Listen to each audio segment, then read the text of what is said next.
ಹತ್ತು ಮಂದಿ ಕೊಡಿರುವಂತ ಎಕರೆಗಳು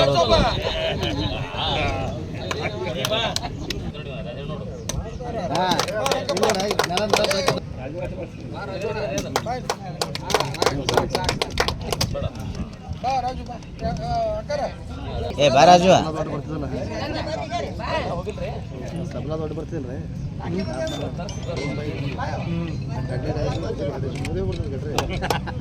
ಇಡೀ ರಾಜು ನೀವೊಬ್ಬ ಬಾ. ಏ ರಾಜು ಬಾ.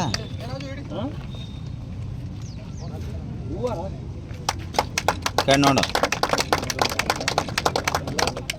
ನಗರದ ರೇಣುಕಾ ನಗರದಲ್ಲಿ ಸಾಮಾನ್ಯ ಮುಖ್ಯಮಂತ್ರಿಗಳ ವಿಶೇಷ ಅನುದಾನದ ಅಡಿಯಲ್ಲಿ ಮಂಜೂರಾದಂಥ ಈ 50 ಲಕ್ಷ ರೂಪಾಯಿ ವೆಚ್ಚದ ಭೂಮಿ ಪೂಜಾ ಸಮಾರಂಭದಲ್ಲಿ ಭಾಗವಹಿಸಿರುವಂಥ ಎಲ್ಲ ಗುರು ಹಿರಿಯರನ್ನು, ನಮ್ಮ ಪಕ್ಷದ ಎಲ್ಲ ಯುವ ಕಾರ್ಯಕರ್ತರಿಗೆ ಮತ್ತು ಮಾಧ್ಯಮದ ಎಲ್ಲ ಸ್ನೇಹಿತರಿಗೆ ನನ್ನ ನಮಸ್ಕಾರಗಳನ್ನು ತಿಳಿಸಿ, ಇವತ್ತಿನ ದಿವಸ ಸಿಂದಗಿ ನಗರದ ರೇಣುಕಾ ನಗರದಲ್ಲಿ ಈ ನಗರದ ನಿವಾಸಿಗಳ ಬಹುದಿನಗಳ ಬೇಡಿಕೆ ಏನಪ್ಪ ಅಂತಂದರೆ ಇಲ್ಲಿ ಸಿ ರಸ್ತೆ ಆಗಬೇಕು, ಸಿ ರಸ್ತೆ ಜೊತೆಗೆ ಚರಂಡಿ ನಿರ್ಮಾಣ ಆಗಬೇಕು ಅನ್ನೋದು ಕಳೆದ 2 ವರ್ಷಗಳಿಂದ ನಿರಂತರವಾಗಿ ಸರ್ಕಾರಕ್ಕೆ ನನಗೆ ಸಾಕಷ್ಟು ಮನವಿಗಳನ್ನು ಸಲ್ಲಿಸಿದ್ರು.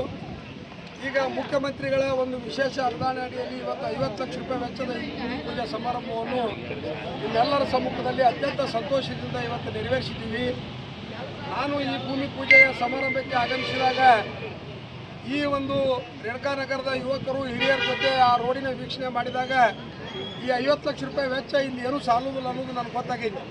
ಯಾಕಪ್ಪ ಅಂತಂದ್ರೆ ಇಲ್ಲಿರುವಂಥ ನಿವಾಸಿಗಳಿಗೆ ಇವತ್ತು ಅವರ ಒಂದು ಬದುಕು ಇವತ್ತು ಒಳ್ಳೆಯ ರೀತಿಯಿಂದ ನಡಿಬೇಕಾದ್ರೆ ರಸ್ತೆ, ಚರಂಡಿ, ವಿದ್ಯುತ್ತಿನ ಸಂಪರ್ಕ ಮತ್ತು ಶೌಚಾಲಯಗಳ ಭಾಳ ಅವಶ್ಯಕತೆ ಐತಿ ಅನ್ನೋದು ಇಲ್ಲಿರುವಂಥ ಯುವಕರ ಹಿರಿಯರ ಮನವಿ ಐತಿ. ಈ 50 ಲಕ್ಷ ರೂಪಾಯಿ ವೆಚ್ಚದಲ್ಲಿ 2 ರಸ್ತೆಗಳು ಇವತ್ತು ರಸ್ತೆ ಬದಿಗೆ ಇವತ್ತು ಚರಂಡಿ ನಿರ್ಮಾಣ ಮಾಡುವಂಥ ಕಾಮಗಾರಿಗೆ ಭೂಮಿ ಪೂಜಾ ಸಮಾರಂಭವನ್ನು ನೆರವೇರಿಸಿದ್ದೀವಿ. ಇಲ್ಲಿ ಮುಖ್ಯವಾಗಿ ಏನು ಸಮಸ್ಯೆ ಅದಪ್ಪ ಅಂತಂದ್ರೆ ಶೌಚಾಲಯದ ಸಮಸ್ಯೆ ಅದ. ಹಿಂದಿನ ಬಾಜು ಏನು ಒಂದು ಶೌಚಾಲಯ ಹಿಂದಿನ ಪುರಸಭೆಯವರು ಕಟ್ಟಿ ಅದೇನೋ ಇವತ್ತು ಬಳಕೆ ಇಲ್ಲ, ಅದು ಬಳಕೆ ಮಾಡಿಕೊಂಡು ಅಲ್ಲಿರುವಂಥ ನೀರನ್ನು ಮುಖ್ಯ ರಸ್ತೆಗೆ ತರುವಂಥ ಬೇಡಿಕೆ ಏನದ ಈ ನಗರದ ನಿವಾಸಿಗಳದೈತಿ.